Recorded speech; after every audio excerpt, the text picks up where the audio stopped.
In general, what we're trying to do is we're trying to bring desktop video editing features to mobile, so that you can do everything you would normally do on the desktop, except for really advanced stuff. If you're doing a Hollywood motion picture, obviously there's things that are going to be on, you're going to be using a desktop for. But for the features that you use most of the time, we want to make those all available on mobile. We want to be able to do complete professional editing on mobile. So that means we can do, in the latest version of KineMaster, we can do green screen. So I should say chroma key. Doesn't have to be green. It could be orange. It could be blue. We can do. We have a voice changer filter. So if you want to disguise someone's voice during an interview for make it confidential, you can do voice modulation. We have a detailed volume envelope. That's something that's particularly unique in KineMaster, I think, to be able to adjust the volume over time within a clip. I have not seen that in other mobile video editors, and that's also normally something you see only on the PC. So we're trying to bring all of those PC or desktop editing features to mobile, so you can use that on your phone. Okay, so on Android, there's actually very few video editors available, or we can say very many or very few, depending whether you're talking about pro or not pro. So on Android, for the most part, you'll see that video editors do either automatic editing, or they're limited to where you can cut or trim the video. And this is because essentially there's a lot of fragmentation. People will say this. To be nice, I could say diversity on the Android platform. And especially when it comes to video, an intense use of video. In the case of KineMaster, we're using lots of video codecs all at once. So in this kind of environment, we are actually able to adjust for all these differences between the different devices and allow you to do instant preview. And this is something that you have to choose between on Android. In case of other video editors, you'll see people will either go for instant preview with no precision in the editing, or precision in the editing, but you have to wait for it to pre-render. So we let you do instant preview with precision editing. And as I was saying before, we let you take all these desktop features and bring them over to mobile as well.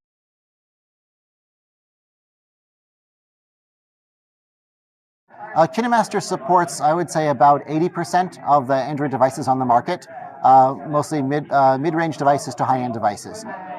We support most chips. So when we talk about what's supported or what's not supported, rather than talking about the device, it's easier to talk about the chipset. And I know that can be a little bit confusing because a lot of the manufacturers don't say what the chipset is.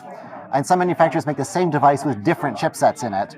But at the moment, unless you're running something like a Marvell chipset, which we have problems with due to the design of the chipset itself, for the most part, we support most of chipsets that are out there. But that being said, if you have Exynos 7 or 8 chipset, or Qualcomm Snapdragon 800 series, anything over 800, 800, 801, 810, 820, those are going to give you the best performance in KineMaster. And we actually have a complete up-to-date list on our website of all of the chipsets that provide premium features and best performance in KineMaster.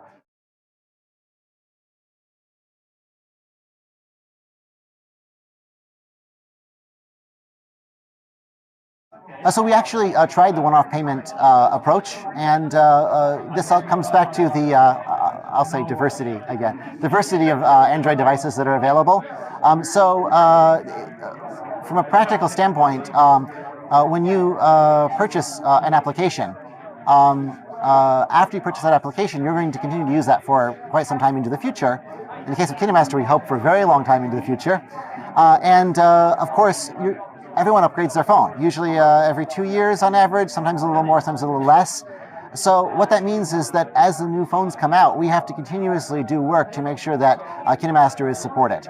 So for that one-time purchase, if we were to do that, go with that model, we have ongoing costs associated with that purchase because we need to support that onto additional phones and that become available on the market.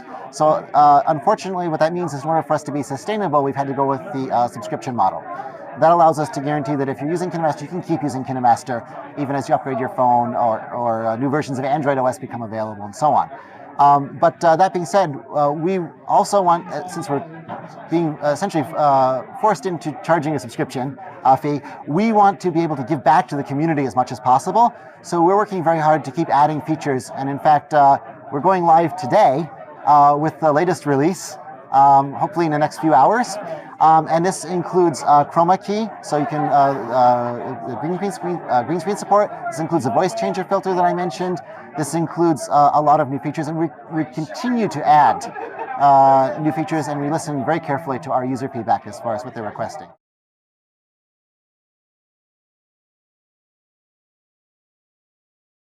Very important, extremely important. So the user community, it's actually called the KineMaster user community on Google+. You're welcome to join it. Anyone is welcome to join it. It usually takes us a little while to approve new members because of the time zone difference. But if you're a member of that community, you get early access to our beta versions for new releases of KineMaster, and we listen very closely to the feedback we get on those new beta versions. So, for example, in this last release, we had the chroma key feature, and based on the user feedback on the chroma key feature, we completely revamped the UI for the release version. Well, actually, we had another beta with the new UI, and then we went to release.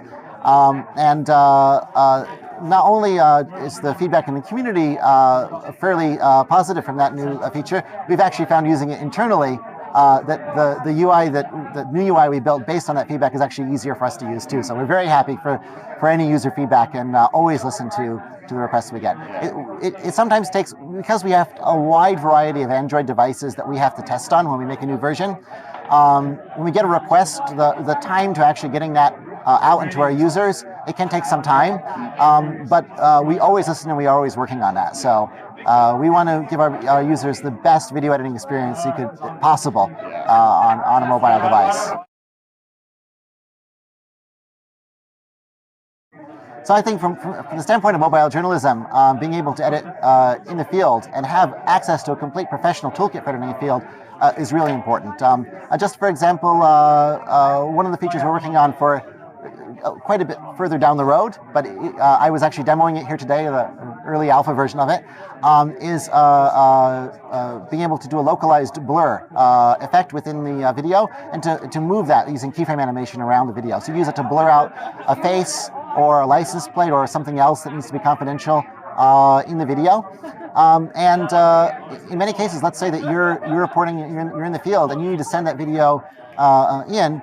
You want to make sure that area is blurred. You don't want to trust that that's going to be done correctly when it's sent in, because that's your reputation is at stake there. So being able to do that before it's sent in, I think that's very big. But I think in general, just having access to that complete set of professional features when you're in the field, I think is very valuable. So that's what we're trying to do, and we're always open to feedback. How can this be used in journalism? We listen very carefully to all of that.